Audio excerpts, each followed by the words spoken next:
अस्सलामुअलैकुम नाज़रीन, ताज 92 न्यूज के साथ मैं हूं नाइला भट्टी। चलते हैं आज की अहम खबर की तरफ। खबर शामिल करेंगे बांदी से। अब्दुल रज़ा रहमानी की रिपोर्ट के मुताबिक बांदी की यूसी आमर जी के गांव खलीलुल्लाह डाहरी के रिहायशी गुलशेर डाहरी ने अपने भाई के हमरा प्रेस कॉन्फ्रेंस करते हुए कहा कि गांव के वडेरे गुलाम सरवर डाहरी और उसके मुसल्लह अफराद ने गुज़िश्ता रोज गांव में हाथ से आग लगा दी और आज हमारे प्लाट पर जबरदस्ती कब्जा करके सरकारी दरख्त काट कर ले गया। हम गरीब लोग हैं, हमें डरा धमका कर खामोश रहने की धमकियां दी जा रही हैं। हम यूसी आमर जी के पीबी रहनुमा रईस परवेज अहमद डाहरी, पीबी बांदी के रहनुमा मीर गुलाम मुस्तफ़ा डाहरी और बांदी पुलिस से अपील करते हैं कि हमारे गांव के प्लाट से बासर वडेर गुलाम सरवर डाहरी का कब्जा खत्म करके फौरी हमारे साथ इंसाफ किया जाए।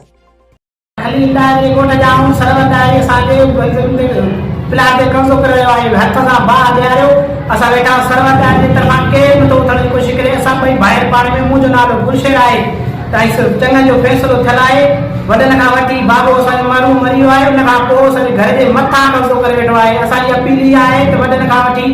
कसा के हक पाल अदा करे वजे इन का को जो बात नहीं हुआ तासरम से बची हुआ तासरम के बाद हुआ सरवर हथ ना बात नहीं हुआ जे सा घर दे बा हम लोग लेवा सरवर पानी होता के बचन चीज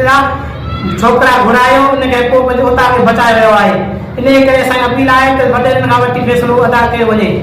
घर के बाद घर के बाद यार सरवर पा हाथ ला डाल वे आए बाद में दिनी आ तो ने तासर में बार हुआ बार को नहीं कोई सीधो उनका पुलातो उनका को सरवर पान प्लाट ते ब्यार कर सके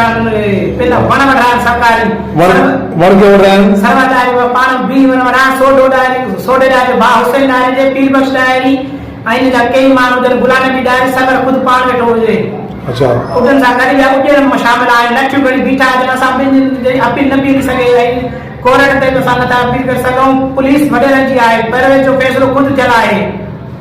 अच्छा वर्ता चाचा भाई असामी यो चाहे तो गवर्नमेंट के अपील आए त असां के हकदार दे वने उन का को जे को असां वडन का फैसलो चलाए असां को प्लान मिले